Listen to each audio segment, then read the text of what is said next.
नमस्कार। कला, संस्कृति, संगीत, साहित्य को समर्पित कार्यक्रम कला संगम के साथ मैं प्रतिमा शर्मा आप सभी दर्शकों का स्वागत करती हूँ, अभिनंदन करती हूँ। कहते हैं कामयाबी के दरवाजे वो ही खटखटाते हैं जिनको उन्हें खोलने की ताकत होती है। आज हम जिस साहित्यकार से आपकी मुलाकात करवाएंगे वो हैं दूरदर्शी, स्पष्टवादी, साहसी, जिन्होंने जिंदगी के उतार चढ़ाव, धूप छांव के चलते अपनी कलम से सच्चाई को लिखा और समाज को आईना दिखाया। जी हाँ, आज हमारे साथ हैं प्रखर साहित्यकार, कवि, लेखक और आकाशवाणी दूरदर्शन के पूर्व महानिदेशक श्री लीलाधर मंडलोई जी। आइए उनसे रूबरू होने से पहले एक नज़र डालते हैं उनकी कलामयी यात्रा पर। कलम से शब्दों को कागज पर उकेरता कलमकार, सतपुड़ा के घने जंगलों से लेकर नदियां, पहाड़, फूल, पत्ते, प्रकृति, बच्चे और नारी स्वर को मुखरित करता हुआ समाज की, देश की तमाम संगतियों और विसंगतियों को आईना दिखाता साहित्यकार, जिसने जिंदगी के संघर्ष, जद्दोजहद को बहुत करीब से देखा है, वो हैं श्री लीलाधर मंडलोई। आपका जन्म 1953 को छिंदवाड़ा जिले के छोटे से गांव गढ़ी में हुआ। सतपुड़ा और प्रकृति के गोद में अपना मासूम बचपन बिताया। पिता लक्ष्मण मंडलोई, माता रामबाई मंडलोई ने जिंदगी की कठोरता को सहते हुए तराशा इस बालक को। 1976 में रायपुर आकाशवाणी से अपने करियर की शुरुआत की और महानिदेशक के पद पर रहते हुए आपने कई कीर्तिमान स्थापित किए, कई अहम निर्णय लिए। अंडमान निकोबार से लेकर देश विदेश तक अपने अज़्म को पहुंचाया जन जन तक। कोई भी मानचित्र बनाओ, हमारी नदी होगी वहाँ, और पहाड़ भी कि वे हैं हमारी पहचान। जब तक नदी में पानी है और पहाड़ में हरियाली, हमारी पहचान बनी रहेगी। हमारा गांव कोई भूल ना पाएगा, हमारा गांव कोई भूल ना पाएगा। आपके सम्मानों की सूची भी लंबी है। कई बड़े सम्मानों से आपको अलंकृत किया गया है। इस कलम के सितारे का नाम भारतीय कला, संस्कृति और साहित्य में बेहद गर्व से लिया जाता है। नमस्कार। कार्यक्रम कला संगम के साथ मैं प्रतिमा शर्मा आप सभी दर्शकों का स्वागत करती हूँ, अभिनंदन करती हूँ। अगर मैं कहूँ कि लाख फासले सही मुझे चलते जाना है, सफ़र सफ़र डगर डगर अपना रास्ता खुद बनाना है। और अगर मैं एक साहित्यकार के शब्दों में कहूँ कि मेरी मेज़ पर शब्द से शब्द टकराते हैं, एक चिंगारी सी उठती है और कविता में आग की तरह फैल जाती है। आग है तो कविता है।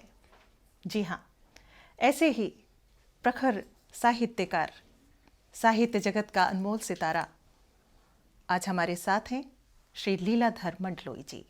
उनसे रूबरू होकर आज बात करने का हमें सौभाग्य मिला है, तो आइए उनसे बात करते हैं। सबसे पहले उनका स्वागत करते हैं। नमस्कार मंडलोई जी, कैसे हैं आप? जी, मैं बहुत अच्छा हूँ और उम्मीद करता हूँ कि आप सब लोग भी इस कोरोना काल के बाद अब थोड़े थोड़े सहज और सरल हो रहे होंगे अपने जीवन में। बिल्कुल सही कहा, और उम्मीद करते हैं कि अब सबका जीवन बिल्कुल सीधी, सहज, सरलता से चलता रहे, तो खुशियां हम सबके साथ रहेंगी। जी बिल्कुल। मंडलोई जी, आपको तो एज ए साहित्यकार सभी जानते हैं, पढ़ा है, लिखा है, समझा है, लेकिन आज सबसे पहले हमारे दर्शक, हमारी ऑडियंस आपको जानना चाहेगी, तो बात करना चाहेंगे आपके बचपन से, आपके माता पिता, आपके संगी साथी, जहां आप रहे, जहां आपका बचपन शुरू हुआ। सतपुड़ा की तलहटी में हमारा एक छोटा सा गांव है जी। उस गांव का नाम गुढ़ी है और ये छिंदवाड़ा ज़िले में आता है।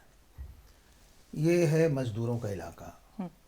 वेस्टर्न कोलफील्ड की जितनी भी खदानें हैं छिंदवाड़ा ज़िले में, वो उसी इलाके में है, यानी कि परासिया से लेके दमुआ तक। दमुआ दूसरा ज़िला है, तो ये सारी कोयले की खदानें हैं। और आज़ादी के पहले इन खदानों में काम करने के लिए हुआ ये कि मज़दूरों की ज़रूरत थी। तो मध्य प्रदेश के अलावा उत्तर प्रदेश, बिहार, महाराष्ट्र, कर्नाटका और यहाँ तक केरल से लोगों को एक तरह से आमंत्रित किया गया उन खदानों में काम करने के लिए। तो वो तमाम लोग कम पढ़े लिखे या अपढ़ लोग थे, क्योंकि उनको मज़दूरों की ज़रूरत थी। तो मेरे माता पिता भी उसी रूप में अपना जो पैतृक गांव था होशंगाबाद ज़िले में, उसे छोड़कर काम करने के सिलसिले में आ गए। और वो प्राइवेट कंपनीज़ का ज़माना था, यानी कि आज़ादी के पहले की बात थी। तो NH ओझा और शॉ वेलिस, ये दो कंपनियां होती थी जिनको ये कोयले की खदान के काम दिए गए थे।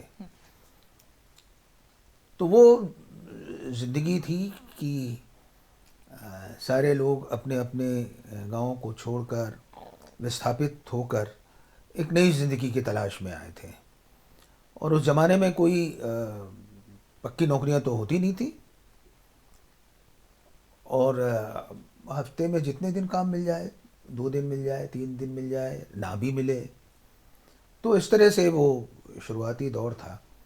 और मेरे माता पिता की नौकरी कभी पक्की नहीं हुई, दोनों खदान में ही काम करते थे।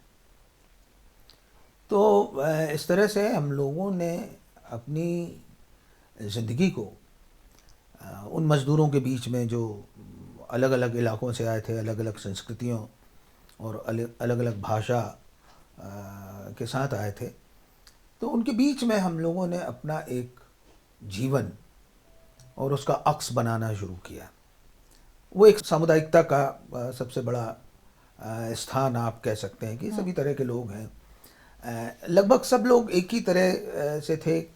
आप किसी को ये नहीं कह सकते थे कि कोई बहुत अच्छी स्थिति में हो, यानी कि आर्थिक या सामाजिक स्थिति में। लेकिन वो जो साधारण जीवन था वो उन लोगों के लिए असाधारण होता गया जिनमें शायद काम करने की, काम को सीखने की, या अपनी ज़िंदगी में आगे बढ़ने की कोई ललक, कोई तमन्ना थी। लेकिन ये जो सपना भी था, ये सामुदायिक सपना था। तो सारे लोग, जैसे हम जितने बच्चे थे एक साथ, तो हम लोग एक ही तरह से सोचा करते थे। लेकिन अब हर सपना तो पूरा होता नहीं है। हर घर की, हर परिवार की स्थिति वैसी होती है। तो वही साधारण अभाव, गरीबी, उसी के बीच में से हम लोगों ने अपना रास्ता चुनना शुरू किया। तो मंडलोई जी, एक वो छोटा सा बालक इस स्थिति से जब गुजरता है, धूप छांव देख रहा है, उतार चढ़ाव, अपने माता पिता को कोयले की खदानों में काम करते देखता है, तो वो पढ़ाई का कैसे सोचता है, कैसे उसकी शुरुआत होती है पढ़ाई की? देखिए, सबसे बड़ी बात यह है कि जीवन में जो समय का नियोजन है ना, वो आप किस तरह से करते हैं। देखिए, हमारा स्कूल तो लगा करता था वही 9, साढ़े 9, 10 बजे से शुरू हुआ करता था, और पेड़ों के नीचे लगता था। अच्छा। क्योंकि कोई बिल्डिंग तो थी नहीं। तो हम लोग सुबह उठकर कुछ ना कुछ ऐसे काम करते थे जिससे कि कुछ अर्थ की प्राप्ति हो सके। तो वो हमारा समय होता था 8:30 बजे तक। मतलब हम 5 बजे करीब उठते थे। उसके बाद जो भी काम होता था, घरों में जाके दफ्तरों का काम है, ये है, वो सब हम लोग 9, साढ़े 9 बजे तक कर लेते थे। फिर उसके बाद हम स्कूल चले जाते थे। स्कूल से आते थे तो फिर कोई काम करने में चले जाते थे। तो वो बहुत छोटे छोटे से काम होते थे, जैसे कि आजकल वेस्टर्न स्टाइल में चलता है ना, कि जो बच्चे हैं वो 3 घंटे मैकडोनल्ड में काम कर लिया, 2 घंटे में उन्होंने किसी डिपार्टमेंटल स्टोर में काम कर लिया। तो उस ज़माने में उस तरह के सारे अवसर हुआ करते थे कि आपने यहाँ जाके 1 घंटा काम कर लिया, वहाँ 2 घंटा काम कर लिया। तो इस तरह से हम लोगों ने काम करते हुए अपनी पढ़ाई की। और हमको जब हमने प्राइमरी और मिडिल स्कूल की पढ़ाई की शुरुआत की प्राइमरी के बाद, तो हमारा स्कूल 12 किलोमीटर दूर था, ओह, तो हमको पैदल जाना पड़ता था। पैदल जाते थे, पैदल आते थे। बीच में एक नदी पड़ती थी, बारिश के दिनों में उसको पार करके भी जाना पड़ता था। तो मतलब इस तरह से ये जीवन था, लेकिन इस जीवन को लेकर किसी तरह का कोई दुख नहीं। दुख नहीं, मलाल नहीं रहा कभी आप। तो जब आप यूनिवर्सिटी में आए, कॉलेज में आए, तब वो दौर कैसा था? किस तरीके की विचारधाराएं होती थी? देखिए, कॉलेज का तो ये है कि जो आर्थिक स्थिति थी उसमें तो कॉलेज तक जा ही नहीं सकते थे भाई। हायर सेकेंडरी तक इसलिए जा सकते थे आपकी, उसमें बहुत ज़्यादा पैसा आपको देना नहीं पड़ता, सरकार भी आपकी मदद करती है। किताबें पढ़नी है तो आप अपने सीनियर से पुरानी किताबें ले लीजिए, कोई ना कोई प्रेम में दे ही देता था। तो वो भी कोई चीज़ उस तरह से नहीं होती थी। आपके पास ट्रांसपोर्ट के पैसे नहीं होते तो पैदल जाते थे, पैदल आते थे, और साइकिल भी नहीं होती थी। लेकिन वो सब बहुत अच्छा था। उसके बाद पढ़ने के कोई आसार थे नहीं, वो लग रहा था कि बस वहीं पर कोई काम मिलेगा करेंगे। तो भोपाल में रीजनल कॉलेज ऑफ एजुकेशन से एक विज्ञापन निकला, अच्छा, कि भाई इसमें एडमिशन है, और विषय था बीए बीएड 4 वर्षीय अंग्रेजी साहित्य। और हमने आपने अंग्रेजी- हिंदी मीडियम से हमने पढ़ाई मतलब की थी? हिंदी में पढ़ा था, जी, लेकिन आकर्षण ये था कि वहाँ स्कॉलरशिप मिल रही थी। अच्छा, 75 रुपए की स्कॉलरशिप मिल रही थी, और अगर वो स्कॉलरशिप नहीं मिलती तो हम नहीं पढ़ते। तो जब हम गए तो हमारी अंग्रेजी भी बहुत अच्छी नहीं थी। तो उन्होंने कहा, आपको तो देख के लगता नहीं है कि आप यहाँ पढ़ पाएंगे। मैंने कहा, हाँ, देख के तो किसी को भी कुछ नहीं लगता, लेकिन अवसर दें तो शायद मैं 3 महीने में आपके कम से कम इच्छाओं के या आपके स्तर के अनुरूप आने की कोशिश करूँगा। कर सकता हूँ। तो उन्होंने कहा, हाँ ठीक है, 3 महीने हम देते हैं। फिर उस 3 महीने में ही मैंने अंग्रेज़ी की पढ़ाई शुरू की, और हमेशा लाइब्रेरी में बैठा रहता था, हॉस्टल में भी रहता था, तो पढ़ने उसके अलावा कुछ करता नहीं था। जो सीनियर्स थे जिनकी अंग्रेज़ी थी उनके साथ उठना बैठना, बातचीत करना, तो इस तरह से वो 3 महीने में मैंने काफ़ी कुछ कवर कर लिया।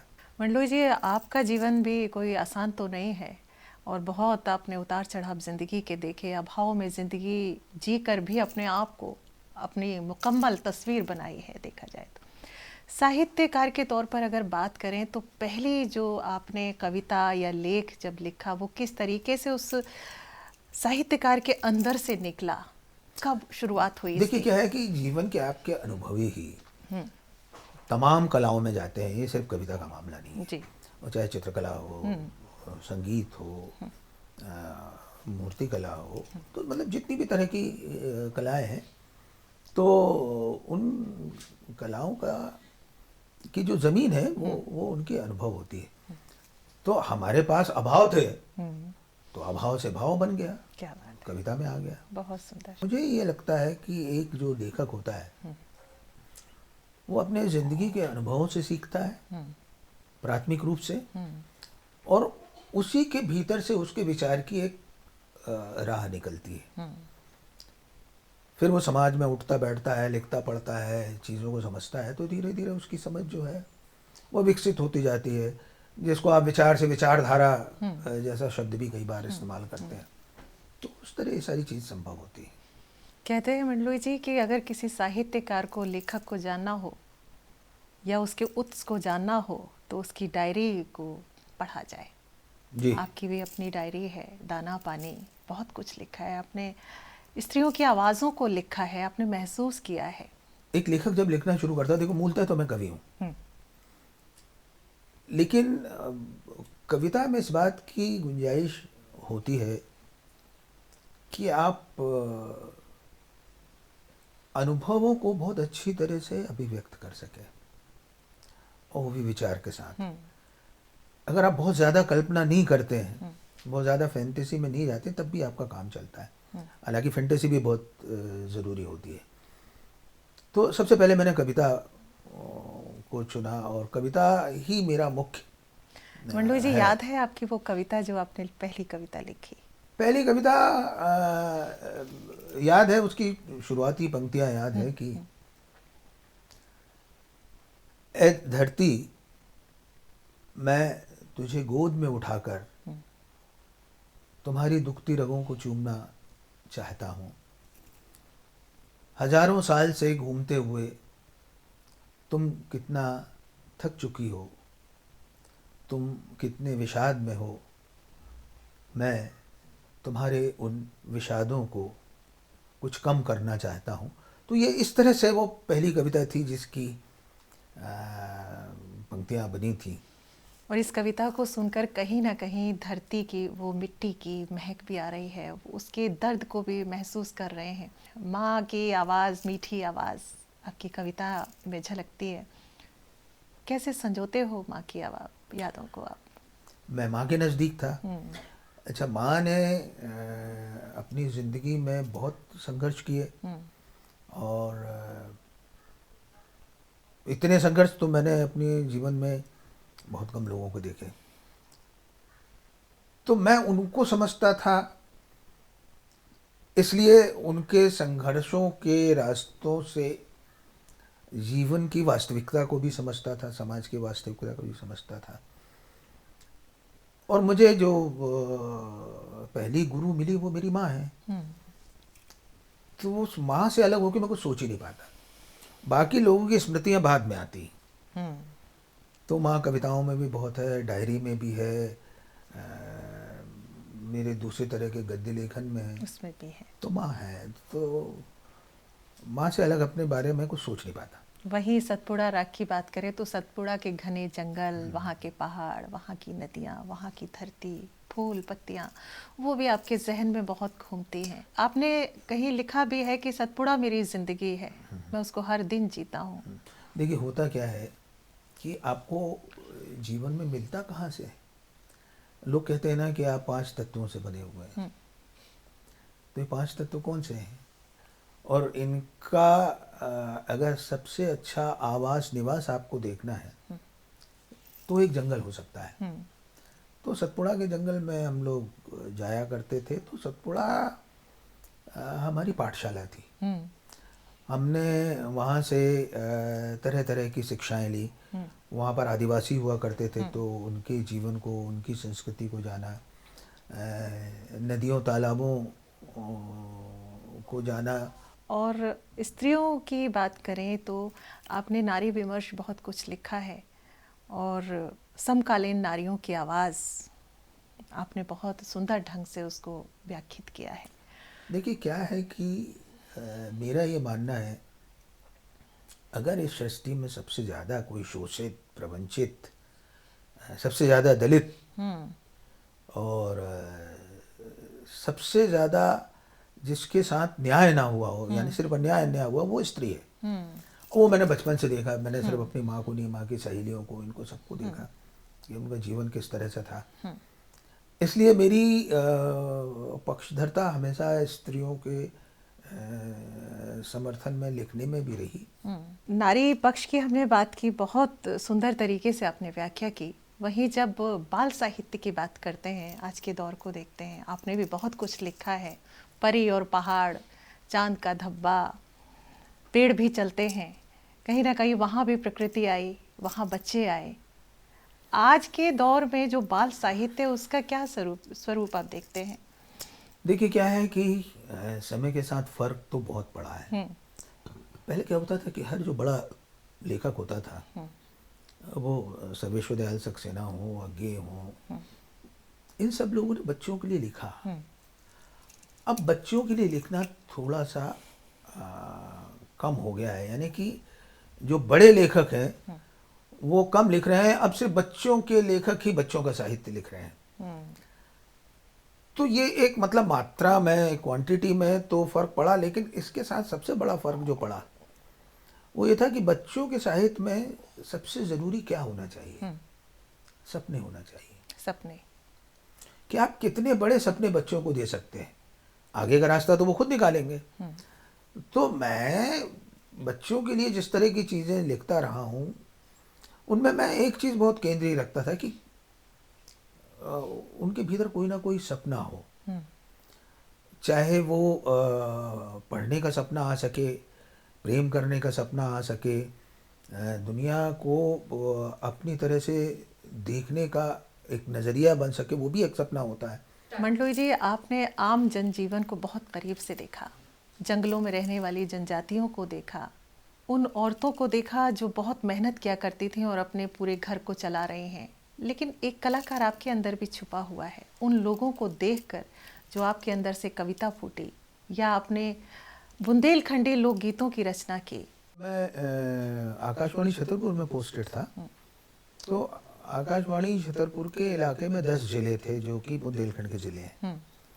तो हम लोगों ने एक योजना बनाई कि हम जितने भी दुर्लभ होते जा रहे लोकगीत हैं उनको हम रिकॉर्ड करेंगे आर्काइव्स के लिए। तो वो प्रोजेक्ट जो शुरू हुआ, तो हम जब तक वहाँ थे वो प्रोजेक्ट चलता रहा। हमने ओबी रिकॉर्डिंग्स बहुत की, क्योंकि सारे लोग तो आ नहीं सकते। और जो जनजातियों के गीत हैं, जैसे धुलिया हुआ है, कछिया हुआ है, ढिमरिया हुआ है, ये सब लोग तो जंगल में या नदी के किनारे रहते हैं। तो हम लोग उनके पास जाके उनके पास कैंप किया करते थे।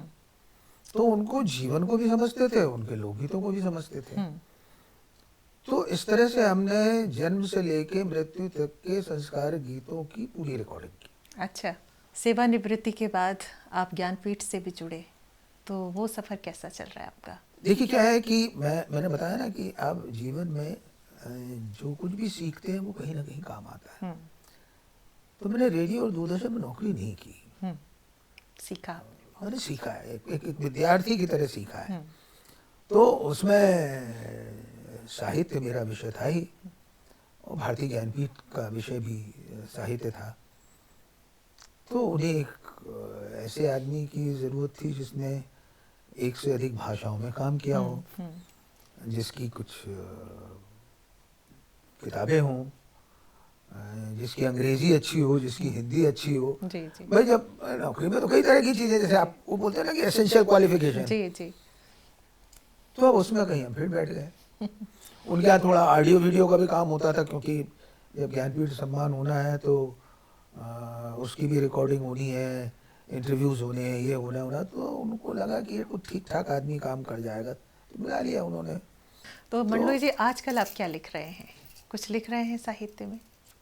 देखिए साहित्य में तो लिखना कभी छोड़ा ही नहीं। अभी अब जैसे इस साल मेरी एक किताब आई है जो जी। कोरोना के पीरियड में, उसकी डायरी है वो। अच्छा। उस समय की जो दिक्कतें और उस समय के जो संघर्ष और दुख एक सामान्य आदमी के थे, तो वो उसको केंद्र में रखकर वो एक डायरी की किताब है जो आई है। डायरी चल रही है, फिर मेरे बचपन के जो संस्मरण हैं उनकी उस किताब के ऊपर काम चल रहा है। फिर मैं थोड़ा सा डिजिटल फोटोग्राफी में भी हूँ, तो मेरी 2-3 एग्जीबिशन लगी हैं, एक बनारस में, एक भोपाल भारत भवन में, जबलपुर में। पिछले 3 महीने से विश्वरंग का एक अंक संपादित कर रहा हूँ, वो भारतीय चित्रकला पर। अच्छा। अब भारतीय चित्रकला मेरा विषय तो था नहीं, लेकिन यही बात है कि रेडियो दूरदर्शन में रह के आप जितने चित्रकारों से मिले, जितनी उनकी रिकॉर्डिंग की, तो इसके अलावा करीब पिछले 2-2.5-3 महीने से मैं सिर्फ भारतीय चित्रकला और विश्व चित्रकला को पढ़ रहा हूँ, चित्रों को देख रहा हूँ, यहाँ जा रहा हूँ, वहाँ जा रहा हूँ। तो इस तरह से आपका जो पूरा विज़न है वो बहुत बहुत बहुत हद तक ठीक हो जाता है, तो आप वो काम कर सकते हैं। जी जी तो इस तरह से नए काम करने के लिए उसकी चुनौतियाँ आपको स्वीकार करनी पड़ती। जी। तो मंडलोई जी, चलते चलते आपसे एक प्रश्न साझा करना चाहूँगी हमारे सभी देखने वालों को।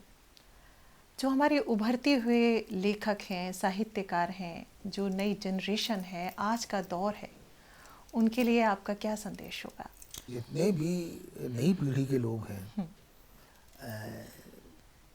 भाई तालीम जो आज तक के माहौल में किताबों तक या घर के भीतर कैद हो गई है या एक क्लासरूम में कैद हो गई है, तो मुझे लगता है कि उनको इससे बाहर जाकर तालीम ग्रहण करना चाहिए। वो चाहे जंगल हो, पहाड़ हो, नदी हो, कोई बस्ती में चले जाएं, कहीं भी चले जाएं, तो ज़िंदगी की सही पढ़ाई वहाँ है। जो बाहर ज्ञान मिलता है वो भीतर नहीं। वरना तो फिर एक आपको एक फ्रेम दिया गया है, उस फ्रेम में आपने कुछ प्रॉपर्टीज डाल दी, बस उसी में आपने आज बनाया, उस प्रॉपर्टी को थोड़ा सा चेंज किया, कल बनाया, पर तो उसी के बीच में घूमते रहेंगे बस। तो वो आपके अनुभव के आवर्तन हो जाएंगे। यानी कि आप उसी उसी को रिपीट कर रहे हैं, तो उसमें क्रिएटिविटी नहीं होगी। तो इसलिए स्टूडियो का सारा जो लुक है, और उसके कंपैरिजन में अगर आप एक आउटडोर का शॉट ले लें तो वो पूरा बदल जाता है। तो सही बात यह है कि जो कुछ हुनर है वो देखने में और अनुभव करने में। मंडलोई जी, आपकी बातों से, आपके साहित्य को जानकर, आपको जानकर, एक तो कई कलाकारों से हम मिले, बहुत सी बहुमूल्य बड़ी अच्छी बातों को जानने को मिला, और ख़ास तौर पे मैं आपका आभार व्यक्त करना चाहूँगी कि आपने अपना बहुमूल्य वक्त निकाल कर हम लोगों को दिया। देखिए, आपका बहुत बहुत आपने धन्यवाद। आज मुझे ही समृद्ध किया है। मैं जिन चीज़ों को भूल गया था जी, वो शायद फिर से मेरे स्मरण में आ गई। आप लोगों से मिलना हुआ तो समृद्ध तो मैं हुआ। दर्शकों, एक साहित्यकार के रूप में श्री लीलाधर मंडलोई जी को हम सब ने पढ़ा, समझा, जाना, लेकिन उनके सफ़र के हम सफ़र बनकर साथ चलने वालों ने भी उनके बारे में कुछ राय रखी है। आइए उस राय को हम साझा करते हैं। हमारे 37 वर्षों के वैवाहिक जीवन में एक बहुत ही सच्चा और अच्छा इंसान मुझे मिला है, जिसकी तो मैंने कभी कल्पना नहीं की थी कि मुझे इतना अच्छा हमसफ़र मिलेगा। और इनके साथ मैंने हमेशा बहुत ही अच्छे दिन बिताए हैं, सुख में, दुख में, परिवार के हर चीज़ों में मेरा साथ दिया है और हमेशा रहेगा। और मैं चाहती हूँ कि जो ये बोलते हैं करनी और कथनी में कई लोगों के बहुत फ़र्क होता है, लेकिन इनके साथ ऐसा नहीं है। इन्होंने हमेशा हमेशा हमें मेरा साथ दिया है। और हमारे साहब बहुत नेक इंसान हैं, बहुत अच्छे इंसान हैं, और हम इनके यहाँ काम करते हैं और बहुत ही अच्छे इंसान हैं, मतलब अच्छे हैं। और क्या बोलते हैं कि काम हमारी बहुत सहायता करते हैं और बहुत अच्छे तरीके से हमारा ध्यान रखते हैं, बहुत प्यार देते हैं, इज्जत सम्मान देते हैं। बहुत अच्छे साहब हैं हमारे। दर्शकों, एक अच्छा साहित्य, अच्छी कहानी, अच्छा लेख, अच्छा उपन्यास, अच्छी कविता वही होती है जो बार बार पढ़ने पर एक नया अर्थ दे जाती है और हम सबको सोचने पर मजबूर कर देती है। कार्यक्रम कला संगम के इस अंक में हमने आपकी ऐसे ही प्रखर साहित्यकार से मुलाकात करवाई। कार्यक्रम के अगले अंक में एक और नए कलाकार के साथ, कलात्मक रंग के साथ हाजिर होंगे। तब तक के लिए मुझे और कला संगम की पूरी टीम को दीजिए इजाज़त। नमस्कार।